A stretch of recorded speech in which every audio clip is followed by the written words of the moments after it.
Captain Jake Morrison stood on the bridge of the Starbound, staring in awe at the enormous structure drifting silently ahead of them. It was massive. Bigger than anything he'd ever seen. It looked like a ship, but ancient. Like it had been out here longer than history could remember. "How big is it?" Jake asked, not taking his eyes off the thing. Lisa Grant, the ship's communications officer, checked her display. She was sharp, young, with short brown hair and eyes that missed nothing.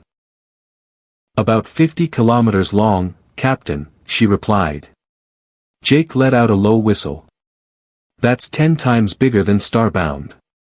And the Starbound wasn't exactly small.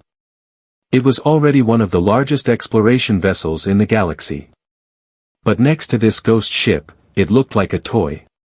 Standing beside him was Krykal, a bug-like alien from the Jector species. With 4 arms and glossy black eyes, the Jector were legendary navigators, masters of the stars. "This vessel doesn't match anything in our records," Krykal said in his characteristic clicking voice. "It's not from any known race." On Jake's other side was Shard Singer, a being that looked like a sculpture of living crystal. Her kind, the Velnari, were among the most brilliant engineers in the galaxy.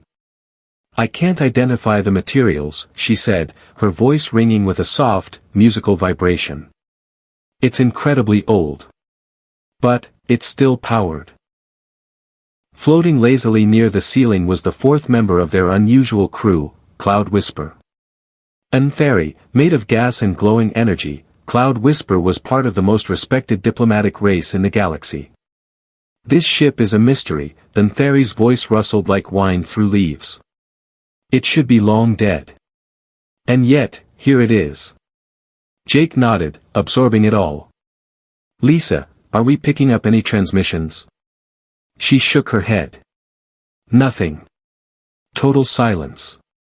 But there's definitely power inside. It's alive in there." This was supposed to be a routine mission, mapping new star systems out on the edge of the Kepler 442 system. They weren't here to stumble on lost relics of galactic history. Jake had captained ships for 15 years. He'd seen his share of weird stuff out in the dark. But this? This was on another level. The ship floating in front of them was shaped like a long, curved blade. Smooth.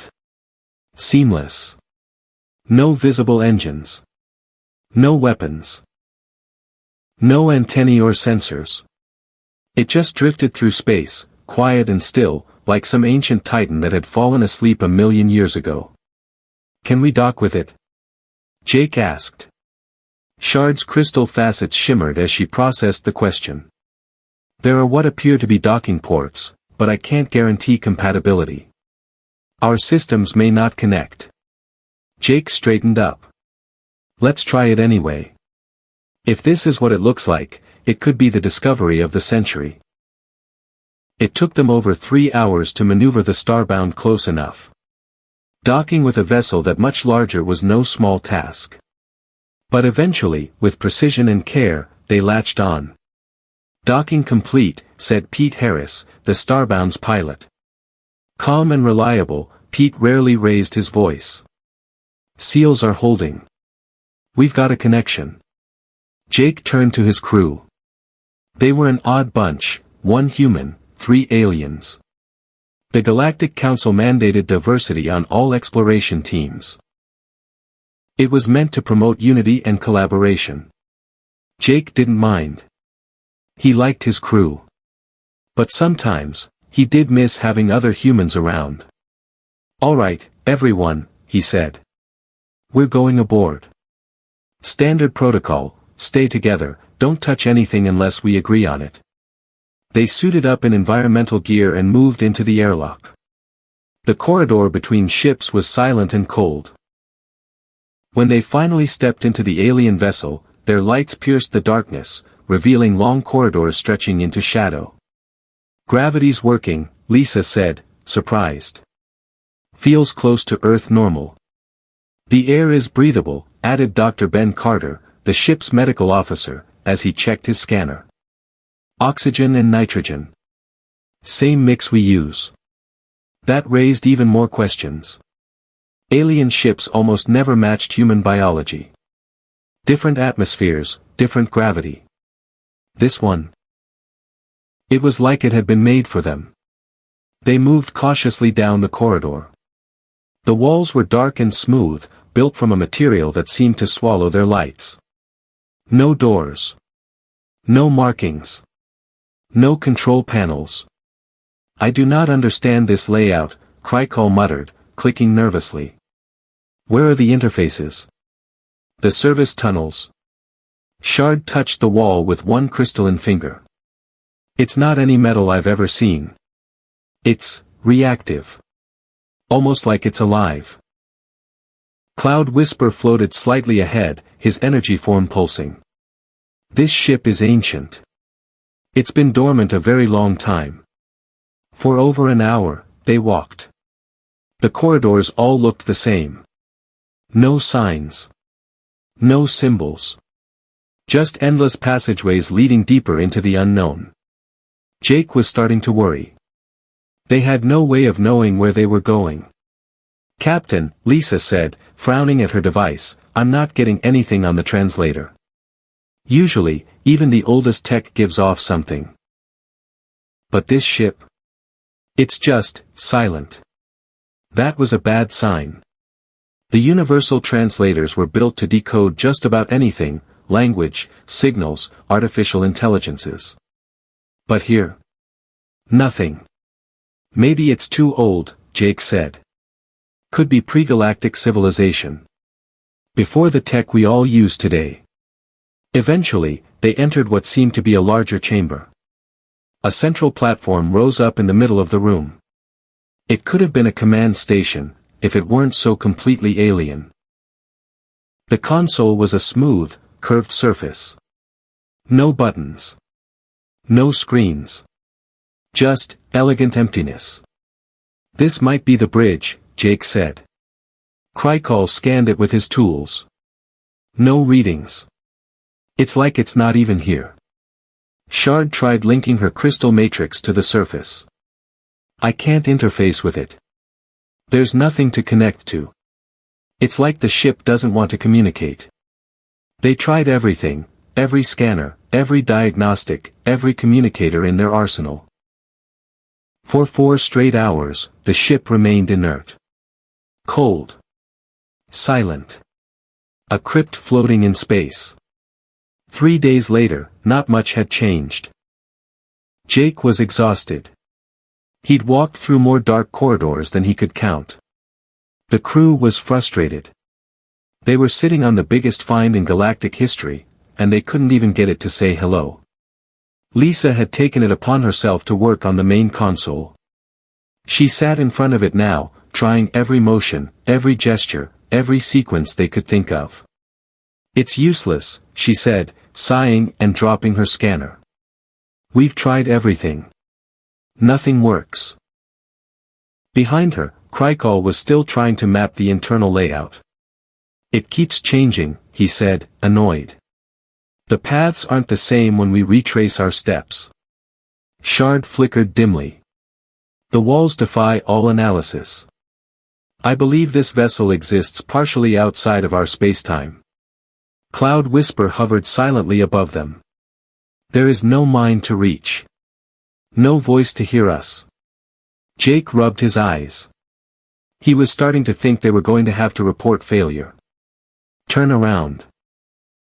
Tell the council they'd found the biggest mystery in the galaxy, and couldn't open the front door. Maybe the ship's just dead, said Ben Carter. Something this old, maybe it just lost its spark. Lisa slapped the console in frustration. Open up, damn it, she shouted. We're not here to hurt you. We just want to understand. And then, everything changed. Light filled the room. The control surface began to glow with soft blue symbols. The walls lit up with flowing patterns, like a dance of energy across living skin. A deep hum filled the air, like music made by machines. Jake jumped back, eyes wide. What did you do? Lisa stammered. I just yelled at it. Then, from everywhere and nowhere at once, a voice spoke. Welcome, it said. It was perfect English. Calm. Gentle. Like it had always known how to speak their language. I have been waiting for you. Jake's jaw dropped. It's speaking English. How is it doing that? Krykal tried to speak next, clicking out a greeting in Galactic Standard, but there was no response. Shard Singer followed with a song of welcome in the Velnari dialect. Again, silence. Cloud Whisper floated forward and tried several diplomatic protocols in ancient languages, new dialects, and harmonic tones. Nothing. But when Lisa whispered, hello, the voice answered immediately. Hello, child of Earth, it said, warmly. You have found me at last. Jake stepped forward cautiously. Who are you? What is this place? I am Keeper, the voice replied. I am the guardian of this vessel. I have been waiting for your species to evolve and find me. Jake blinked. Our species?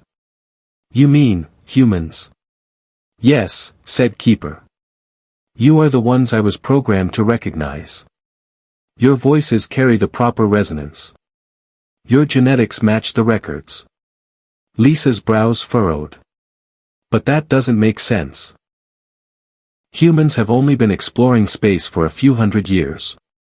This ship is millions of years old.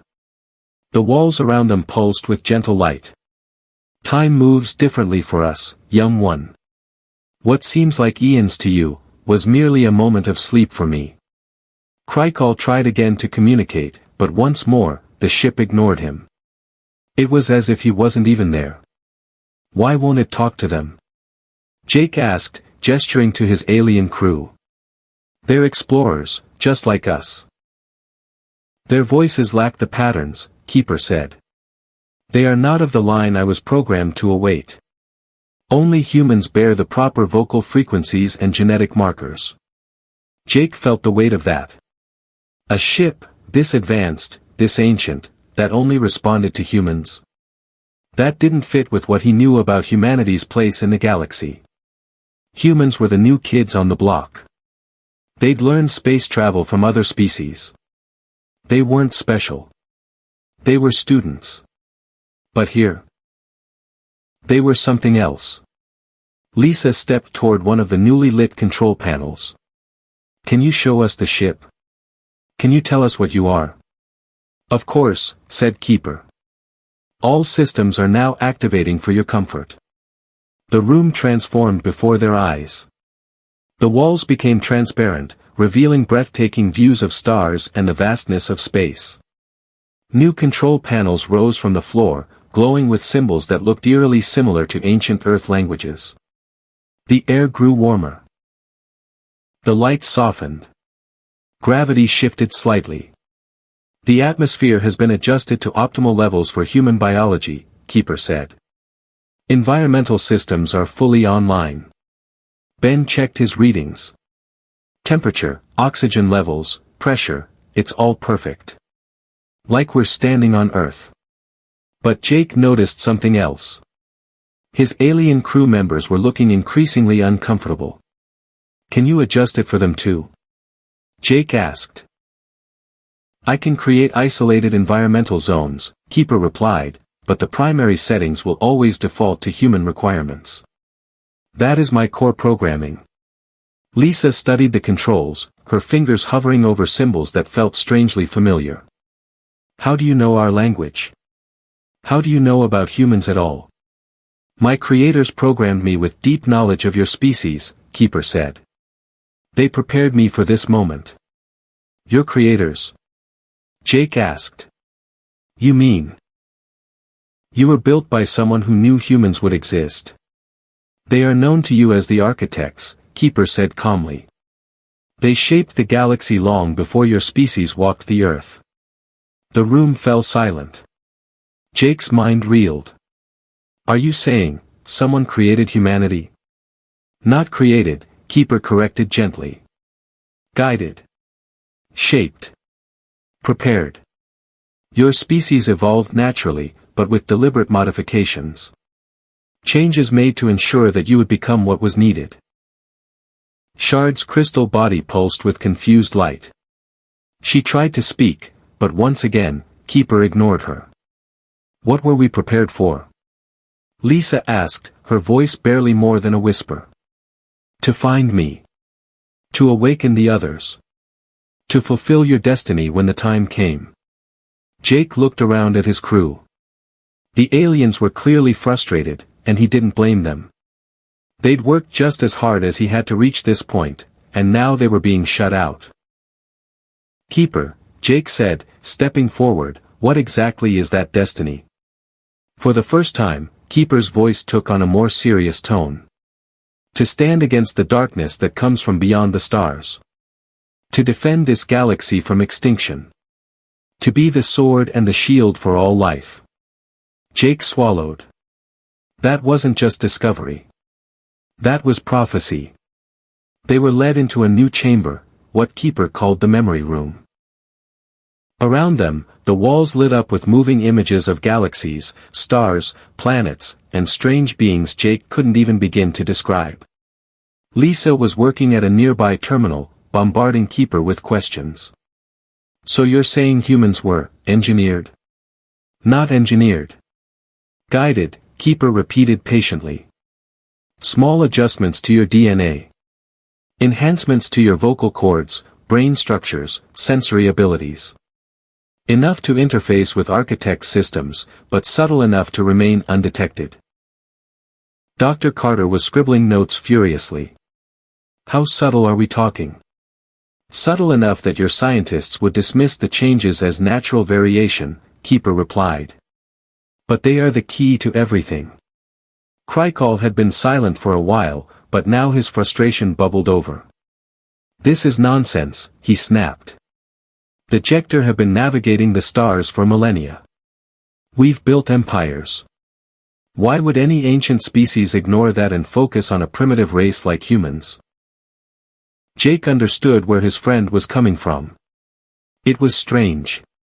But the more Keeper showed them, the clearer it became, this wasn't about politics or pride. It was about preparation. Keeper, Jake asked, who were the architects? And what happened to them?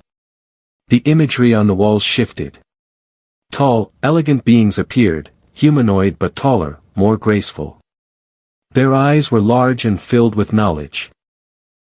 They built cities in orbit, fleets of ships that dwarfed even the starbound, and devices that glowed with impossible energy. They were the first intelligent species in this galaxy, Keeper explained. Explorers. Builders. Scientists. They shaped thousands of worlds and seeded life throughout the stars. What happened to them? Lisa asked. They saw something coming. A force from outside this galaxy. Something that had destroyed others. They called it the Great Hunger. Shard tried once again to ask something. No response. Jake could see his crew growing more and more frustrated. Keeper, he said, you've got to explain this better. Why are humans the only ones you listen to? Because only humans were designed to carry the burden, Keeper said. The other species are remarkable. Each has strengths. But none were equipped to withstand what is coming. What do you mean? Jake asked. The walls shifted again. Now, they showed familiar alien species. The Jector, the Velnari, Thanteri, and others Jake had seen in the council chambers. Each was annotated with symbols that Jake could somehow read. A kind of visual language meant just for him. The Jector are expert navigators, but shy from conflict, Keeper said. The Velnari are brilliant, but deliberate and slow. The Thanteri are noble diplomats, but fragile. The galaxy is filled with brilliance, but not balance. And humans? Lisa asked. Humans are the bridge, Keeper replied. You adapt quickly. You problem-solve instinctively. You defy expectations. Most of all, you fight when others would surrender. You are chaos in the shape of hope. Jake thought about that for a moment. Wars. Rebellions. Unity through struggle. Yeah, that sounded like humans. Cloud Whisper swirled forward, trying one more time to get Keeper's attention with a series of harmonics. The AI didn't acknowledge him. This is going to be a problem, Cloud Whisper muttered. The Galactic Council will not react well to this. Jake agreed. This discovery wasn't just scientific, it was political dynamite. If only humans could operate this technology, every other race would see it as favoritism. Or worse, danger. Keeper, Jake said carefully, we work with the other species of the galaxy. We're allies. Friends. They need to be part of this too. They will be, Keeper said. Their skills are vital. But only humans can awaken the architect systems. Only humans can lead. Dr. Carter leaned forward. What exactly did the architects do to us? Your DNA contains markers that allow you to interface with our systems, Keeper explained. Your vocal cords produce precise frequencies our sensors recognize. Your brain chemistry allows for instant connection to architect networks. Lisa was staring at a display of human genomes. Are you saying every human has this? Almost all, Keeper confirmed. The modifications were introduced early in your evolution and became dominant through natural reproduction. Jake felt like he was standing on the edge of a cliff. So, we're the key. You are the inheritors, Keeper said. The ones prepared to continue the work the architects could no longer finish. And what is that work? Jake asked, though he suspected he already knew. The lights dimmed. The walls displayed horrifying visions. Galaxies consumed. Worlds stripped to the core. Entire civilizations devoured.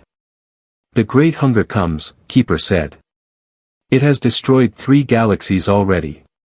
Each time, it learns. Grows. Evolves. It is coming here. Soon. Lisa's voice was barely audible. How soon? My sensors have detected its first scouts entering your galaxy. The full invasion will begin within your lifetime. Jake's throat went dry. How do we fight something like that? With architect ships. With human crews. With the legacy we've left behind. Krykal tugged Jake's sleeve, alarmed. Captain, what's going on? You look terrified. Jake turned slowly, looking at his crew, his friends. How could he tell them that, according to this ship, only humans were built to save the galaxy? Keeper, he said, voice steady, are there more ships like you? Dozens, Keeper replied. 47 command vessels. Hundreds of battlecruisers. Thousands of support ships. Hidden across the galaxy. All waiting. All asleep. All awaiting humans. Jake felt the universe shifting around him. Everything he thought he knew, had just changed. Your species has grown quickly, Keeper continued. But there is still much to learn. I am here to begin your training. Lisa stepped closer to the console. What kind of training? To command architect vessels. To operate weapons powerful enough to challenge the Great Hunger. To coordinate the defense of your entire galaxy. Jake felt a chill run down his spine. A few days ago, he was an explorer. Now, he was being asked to become a general in a war that had already devoured entire galaxies. And if we refuse, he asked quietly. There was a pause.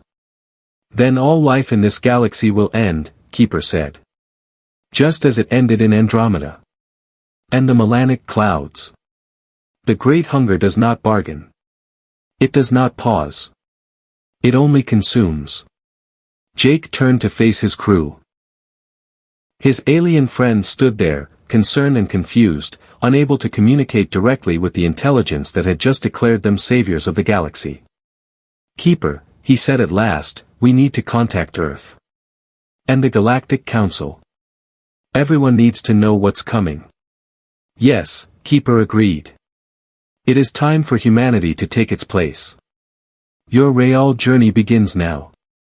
6 months later, Jake stood on the bridge of the ancient vessel, which now had a new name, Heritage. Keeper had suggested the name change to honor humanity's role as inheritors of the architect's legacy. Jake wasn't just a captain anymore. He had been promoted to admiral by unanimous vote of the Galactic Council. The moment news of the Great Hunger broke, politics across the galaxy shifted overnight. Admiral Morrison, Lisa Grant said, standing at a glowing console, now fully integrated with her neural patterns. We're getting pings from other ships. 17 architect vessels have been activated in the last month. All by human crews. Jake nodded, looking at the tactical display. Each new dot on the map represented a newly awakened ship. A spark of hope. How many humans are in training now? He asked. Over 10,000, Lisa replied. They're coming from every human colony in the galaxy. Some left their families behind to join. Dr. Ben Carter approached, carrying a tablet with fresh data. We've tested over 1 million humans so far, he said. Keeper was right. Almost all of them have the architect markers. We're not just compatible, we were made for this. Krykal scuttled forward from the navigation station. Admiral, my team has completed star charts for the outer rim. If the Great Hunger follows its previous patterns, we know where they'll hit first. Jake had come to respect his alien crew even more over the past few months. They couldn't operate architect systems, but their skills were irreplaceable. Navigation, engineering, diplomacy, they were the foundation of the growing alliance. Thank you, Krykal. What's your projection? They'll strike the outer colonies first, Krykal said. Turn them into staging grounds. Then they'll move inward. We estimate the first wave reaches human space in 4 years. Shard Singer floated over, her crystal form glowing with soft blue light. Admiral, the Velnari engineers have finished adapting 15 Galactic Council ships to sync with Heritage's communication systems. They can't use the weapons, but they can coordinate with your fleet. Cloud Whisper drifted down from the ceiling, his voice calm but purposeful. Admiral, the Galactic Council just concluded their vote. Humanity has been granted emergency command of the Galactic Defense Initiative. That was a hard-won decision. Many species had resisted the idea of humans taking the lead. They were still seen as newcomers, too young, too brash, too unpredictable. But once Keeper demonstrated the full potential of architect tech, and long-range sensors confirmed the approaching threat, resistance faded. Even the most stubborn governments understood that the galaxy couldn't afford pride anymore. Any holdouts? Jake asked. The Corvani delegation grumbled, Cloud Whisper said, but they signed the agreement. Every species will contribute resources. But humans will lead. Jake turned to the main view screen. Outside, dozens of ships moved in formation. Some were sleek, glowing architect vessels, others were familiar galactic designs. Keeper, Jake said, how's the training program going? Better than anticipated, Admiral, Keeper answered. Humans adapt quickly. Their creativity accelerates learning. They are already surpassing projections. Will we be ready? Jake asked. You will be as ready as time allows, Keeper said. The architects had millennia. You have had 6 months. But you possess something they lacked. Jake raised an eyebrow. What's that? Experience with conflict. Understanding of sacrifice. A will to fight. The architects were explorers. You are survivors. Lisa looked up from her console. Admiral, Earth is requesting a Project Guardian update. Project Guardian. The largest mobilization effort in human history. Thousands of humans had joined the initiative, training to pilot architect vessels, activating hidden facilities across the galaxy. Tell them we have 23 architect ships online, Jake said. 15 more in the pipeline. We're on track to hit 40 ships in 2 years. And the threat? Lisa asked, voice lowering. Jake turned to the sensor display. Red dots crawled forward, edging closer to the spiral arms of the galaxy. Still advancing. Estimated first contact in under 4 years. Pete Harris, still Jake's pilot, looked up from the helm. Admiral, incoming message from Captain Sarah Kim aboard the Destiny. She's activated the Sydney installation. That makes 12 ground-based facilities online. Jake allowed himself a rare smile. Kim had been one of the first to volunteer. Now she commanded a ship that could take on entire fleets. Every facility brings us closer, Jake said. More weapons. More supplies. More hope. Dar. Carter glanced up from his station. I've been reviewing the psych profiles of the new human crews. They're holding up well, but the pressure is getting to them. We're asking civilians to become warriors. And fast. Jake understood. He felt it every day. We'll manage. We always do. Just then, Keeper's voice echoed across the bridge. Admiral, long-range sensors detect new movement from the Great Hunger. Their scouts are accelerating. Estimated contact now in 3 years, 4 months. The bridge fell silent. Jake exhaled slowly. All right. Time's shorter than we thought. He turned to Lisa. Send orders to the fleet. Advanced combat training begins immediately. Alert Earth and the Council, we're moving to accelerated readiness. Message sent, Lisa confirmed. Jake sat back in his command chair, gazing out into the starfield. Somewhere out there, death was on its way. But for the first time in eons, this galaxy had defenders. Lisa, he said, how many humans have signed up for the defense initiative? Over 2 million so far. More every day. Jake nodded slowly. Humanity had found its place in the stars, not as wanderers or traders or diplomats, but as protectors. Then we'll be ready, he said quietly. Outside, Heritage glided silently among her sister ships. Behind her, hundreds of vessels from every corner of the galaxy gathered. The war wasn't here yet, but the battle had already begun. In the cold void between galaxies, the Great Hunger surged forward, unaware that, for the first time, it would face something new. Not just ships. Not just weapons. But something unpredictable. Something that didn't follow rules. Something human.